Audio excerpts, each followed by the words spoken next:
మహబూబ్ నగర్ జిల్లాలో అర్ధరాత్రి వర్షం దంచుకొట్టింది. రాత్రి ఎడతెరిపి లేకుండా వర్షం కురిసింది. గంటన్నర సేపు ఉరుములు, మెరుపులు, ఈదురుగాలులతో కూడిన భారీ వర్షం కురిసింది. జిల్లా కేంద్రంలోని పాలిటెక్నిక్ కళాశాలకు వెళ్లే దారిలోని రైల్వే అండర్ బ్రిడ్జ్ వర్షపు నీటితో నిండిపోయింది. దీంతో రాకపోకలు నిలిచిపోయాయి. మరోవైపు జడ్చర్ల మార్కెట్లో వందల బస్తాల మొక్కజొన్న, వడ్లు తడిసి ముద్దయ్యాయి. కుప్పలుగా పోసిన ధాన్యం కొట్టుకుపోయింది. అకాల వర్షాలు రైతులకు తీవ్ర నష్టాన్ని మిగిల్చాయి. ప్రభుత్వం కొనుగోలులో జాప్యం కారణంగా ఇప్పటికే కొన్ని చోట్ల ధాన్యం తడిసి మొలకెత్తాయి. రాత్రి కురిసిన వర్షం మరోసారి అన్నదాతను నిండా ముంచింది. కొనుగోలులో వేగం పెంచి ధాన్యం గోదాములు, మిల్లులకు తరలించాలని రైతులు డిమాండ్ చేస్తున్నారు. మరోవైపు తడిసిన ధాన్యం ప్రభుత్వం కొనుగోలు చేస్తుందో లేదో అనే ఆందోళన చెందుతున్నారు రైతులు.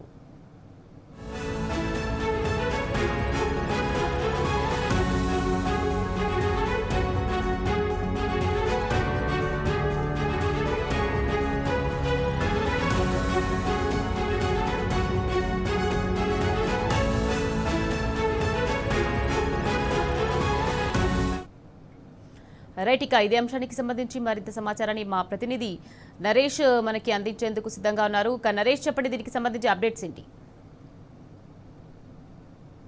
భారీ వర్షం కురిసింది. రాత్రి 2:30 గంటల ప్రాంతంలో ఈదురుగాలులు, ఉరువులు, మెరుపులతో కూడినటువంటి భారీ వర్షం కురిసింది. ఈ సీజన్ లో ఇదే అతిపెద్ద వర్షము. ఈ అకాల వర్షాలతోటి రైతులు తీవ్రంగా ఇబ్బంది పడుతూ ఉన్నారు. కొనుగోలులో జాప్యం కారణంగా వందల బస్తాల్లో ధాన్యం అంతా కూడా ఎక్కడికక్కడ కళ్ళాల్లోనే ఉంది.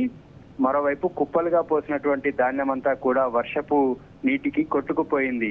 ఈ అకాల వర్షాలు రైతులకు తీవ్ర నష్టాన్ని మిగుల్చుతున్నాయి. గత వారం రోజులుగా ఇది 4వ వర్షం కురవడము. ఇప్పటికే గత 2-3 రోజుల కింద కురిసినటువంటి వర్షానికే ధాన్యం అంతా కూడా మొలకెత్తింది. మరోసారి వర్షం కురవడంతో రైతన్న తీవ్ర ఆందోళన చెందుతూ ఉన్నాడు.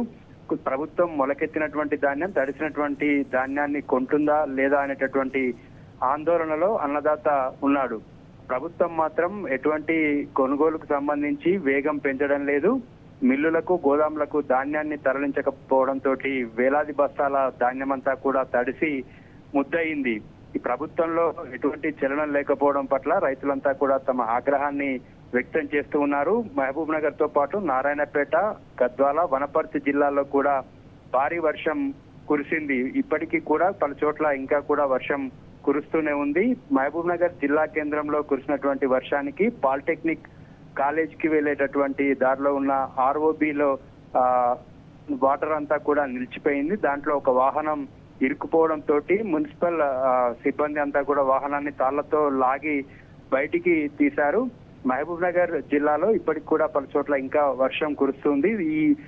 ఈ అకాల వర్షాలతోటి రైతుల తీవ్రంగా ఇబ్బంది పడుతూ ఉన్నాడు. ధాన్యాన్ని ఆరబెట్టడం, మళ్ళీ వర్షం కురిసినప్పుడు తడవడం, మళ్ళీ ఆరబెట్టుకోవడం, ఇదే విధంగా గత 10 రోజుల నుంచి కూడా రైతులు కళ్ళాల్లోనే ఉండాల్సినటువంటి పరిస్థితి ఉంది. మిల్లులకు, గోదాములకు ధాన్యాన్ని తరలించే వరకు కూడా రైతులదే బాధ్యత ఉంటుంది. అక్కడ అన్లోడింగ్ అయ్యే వరకు కూడా రైతులదే బాధ్యత ఉండడంతో లారీ ఎప్పుడు వస్తుందా అని ఎదురు చూస్తున్నారు. మరోవైపు వర్షంతో ధాన్యం, మొక్కజొన్న, వడ్లు తడవడంతో వాటిని ఆరబెడుతూ నిత్యం కూడా కళ్ళాల్లోనే ఉండాల్సినటువంటి పరిస్థితి ఉంది.